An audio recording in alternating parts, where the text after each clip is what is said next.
kita mulai. Saya berikan mikrofonnya kepada Bu Suarlinda dan Bu Flora. 14.39 berarti nanti di 14.46 sesi pertama selesai, lanjut langsung sesi kedua. Kita mulai dari 14.40 ya, biar tank gitu ya.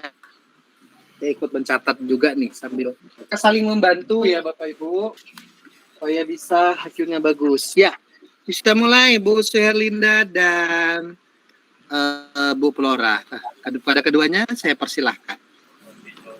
Ya Pak, terima kasih atas kesempatannya. Baik, kepada Bu Flora, saya dulu atau Ibu dulu yang membahas kasus? Ibu dulu. Baik Bu, dengan kesempatan pada hari ini, saya akan membahas di sini tentang rekan saya bercerita jika dia baru saja mendapatkan teguran dari kepala sekolah yang menerima laporan dari pengawas sekolah yang melakukan supervisi saat ia mengajar. Pengawas sekolah yang melakukan supervisi tampak keberatan ketika rekan saya mengajar tanpa buku teks. Rekan saya mengajar dengan memanfaatkan sumber-sumber belajar lainnya. Ketika diingatkan pengawas tersebut, rekan saya menyampaikan jika ia tetap mengacu pada kurikulum walaupun tidak menggunakan buku teks. Pengawas tersebut tampaknya tersinggung dan memberikan laporan tentang hal itu kepada kepala sekolah. Bagaimana saya menyikapinya? Nah, di sini untuk tujuan umumnya di tahap awal di mana kedua pihak coach dan coachee menyepakati tujuan pembicaraan yang akan berlangsung. Idealnya tujuan ini datang dari coachee. Pada Bu Flora. Bu Linda, boleh saya minta waktunya? Saya mau bercerita nih tentang apa yang saya alami tadi ketika pelaksanaan supervisi oleh pengawas. Baik Bu Flora, apa yang mau Ibu ceritakan tentang kejadian tadi? Begini loh Bu Linda, saya baru saja mendapat teguran dari kepala sekolah. Beliau menerima laporan dari pengawas sekolah yang melakukan supervisi saat saya mengajar tadi. Pengawas sekolah yang melakukan supervisi tampak keberatan ketika saya mengajar tanpa buku teks. Saya mengajar dengan memanfaatkan sumber-sumber belajar lainnya. Nah, ketika diingatkan pengawas sekolah, saya menyampaikan jika saya mengajar tetap mengacu pada kurikulum, walaupun saya tidak menggunakan buku teks dalam mengajar.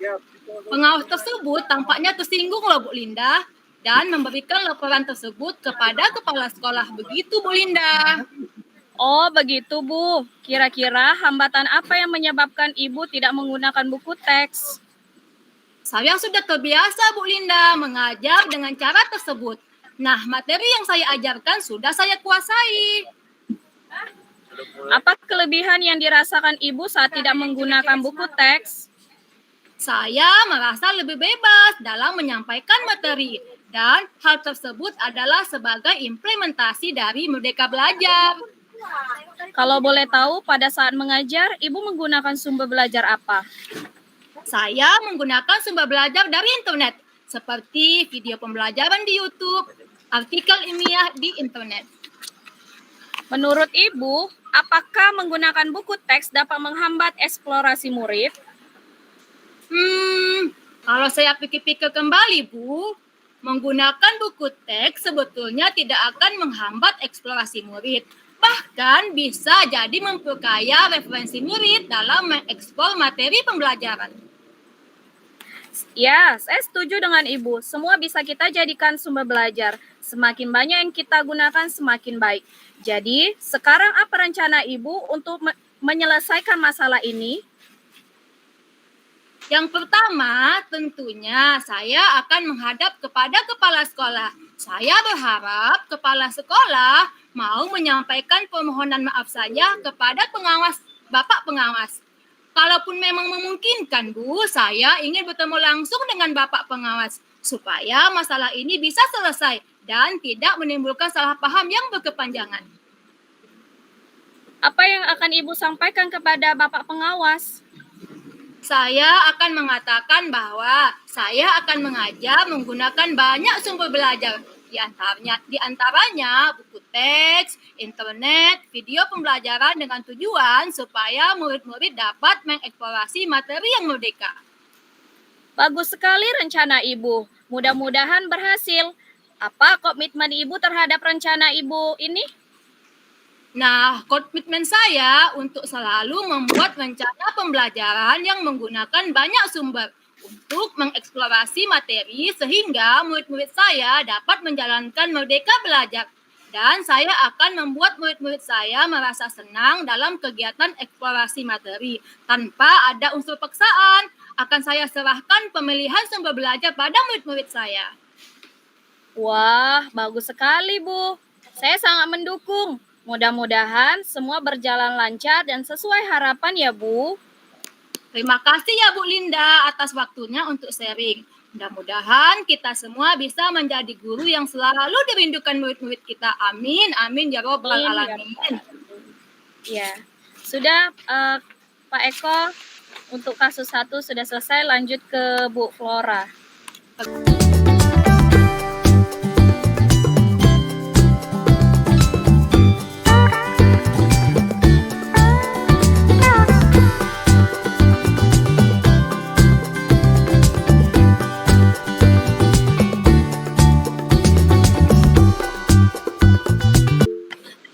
Lanjut, oke. Oh iya.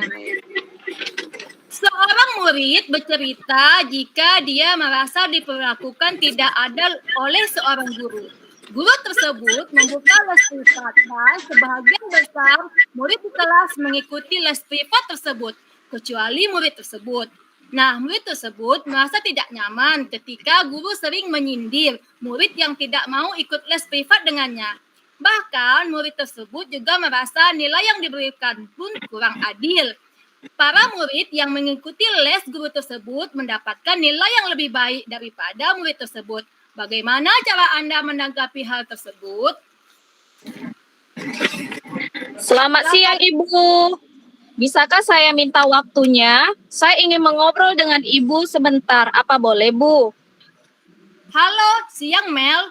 Wah, dengan senang hati. Mari sini Mel. Apa yang mau Amel ceritakan pada Ibu? Begini, Bu. Belakangan ini saya merasa tidak nyaman dalam suatu mata pelajaran. Hal tersebut sangat mengganggu pikiran saya, Bu. Kira-kira apa yang bisa Ibu bantu? Dan apa yang kamu ingin capai di akhir diskusi kita? Saya hanya ingin mendapat solusi dari masalah saya, Bu. Terus ada lagi Mel?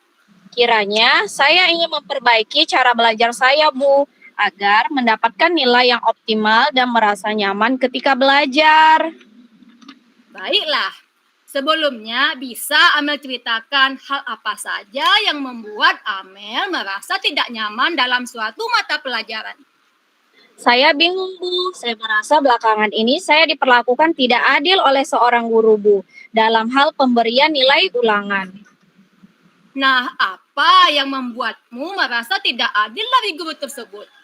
Begini, Bu, guru tersebut membuka les privat dan sebagian besar murid di kelas mengikuti les privat tersebut, kecuali saya. Bisa Amel jelaskan lebih lanjut apa yang membuat Amel merasa tidak adil dengan gurumu yang membuka les privat tersebut?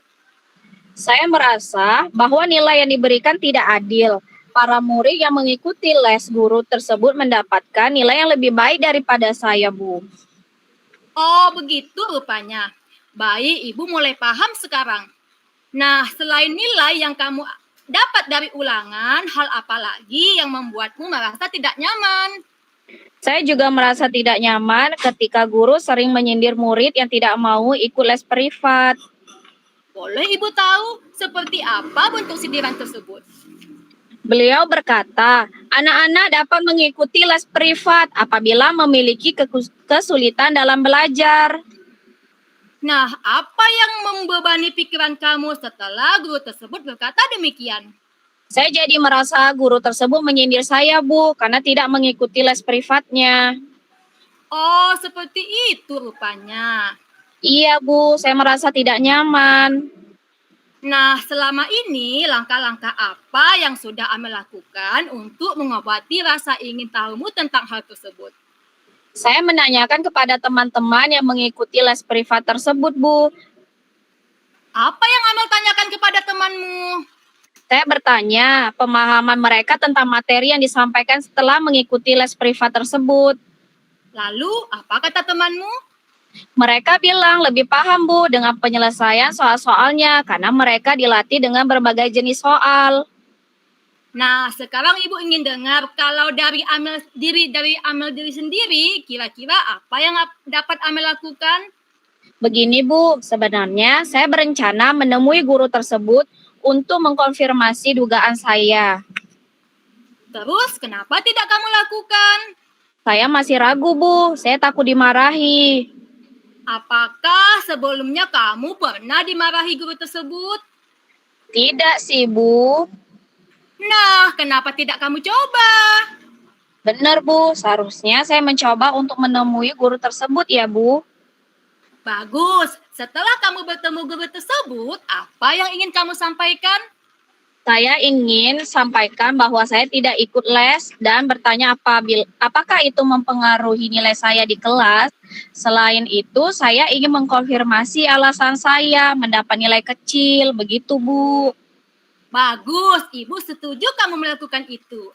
Nah, selain itu, kira-kira kekuatan yang kamu miliki sehingga kamu merasa yakin mendapat nilai tinggi walaupun kamu tidak ikut les. Saya suka belajar, Bu. Setiap sore saya selalu mengulang pembelajaran hari tersebut dan latihan soal. Selain itu, saya selalu membuat catatan yang rapi. Saya juga selalu menonton video tutorial dari YouTube jika tidak ada yang saya pahami. Tetapi akhir-akhir ini semenjak pandemi, orang tua saya kehilangan pekerjaan dan beralih berjualan jajan. Saya terpaksa membantu orang tua saya berjualan jajan di pinggir kota pada sore hari, Bu. Nah, kira-kira dengan keadaan yang demikian, apakah mengganggu proses belajarmu, Nak? Saya rasa berpengaruh karena waktu belajar saya berkurang, Bu. Nah, sekarang coba Amel pikirkan kembali tentang nilaimu. Nilaimu turun atau jelek, apakah dikarenakan kamu tidak ikut les atau justru karena kamu kurang belajar? Wah, mungkin juga ya, Bu. Menurutmu, apa yang bisa kamu lakukan? Untuk ikut les saya nggak mungkin, Bu, karena saya tidak memiliki uang untuk bayar les. Tapi saya akan meminta bantuan Eka, teman saya, Bu. Dia ikut les dan biasanya dia mau menjelaskan ke saya apa yang belum saya pahami. Iya, jadi rencana Amel untuk mencapai tujuan kira-kira apa ya? Yang pertama, saya akan menemui guru mata pelajaran tersebut dan menyampaikan ke guru bahwa saya tidak ikut les dan bertanya apakah itu mempengaruhi nilai saya di kelas. Yang kedua, selain itu, saya mengkonfirmasi jawaban tes yang diberikan. Yang ketiga, saya akan belajar lebih giat lagi sehingga saya mendapatkan nilai yang tinggi. Walaupun saya tidak ikut les, jika saya menemui kendala, saya akan meminta bantuan prima, Bu. Bagus, Mel. Ibu sangat setuju dengan rencana Amel. Nah, sekarang Ibu ingin dengar nih komitmen Amel untuk melakukan hal tersebut. Saya besok pagi akan menemui guru tersebut di sekolah, Bu. Selain itu, saya akan belajar lebih giat lagi. Oke, kira-kira siapa nih yang bisa Amel minta bantuan untuk menjalankan komitmen ini? Saya akan meminta bantuan Eka untuk mengingatkan saya dan membantu saya belajar. Nah, itu baik kamu lakukan. Terima kasih ya, Bu, sudah meluangkan waktu untuk mendengarkan cerita saya. Oke, sama-sama Amel. Iya, Bu. Iya, Pak. Udah, Pak. Sudah Iya, selesai ya. Iya, Pak. Gimana timekeepernya Pak Reprizal Bu Rosmala? Baik Pak, terima kasih. Masih ada waktu? Cukup waktunya Pak. Cukup ya. Oke. Bu Rosmala ada yang mau langsung refleksinya nanti saja Pak Ibu ya. Dicatat dulu catatan-catatan refleksinya supaya biar cukup waktunya untuk kelompok yang lain gitu. Oke, lanjut.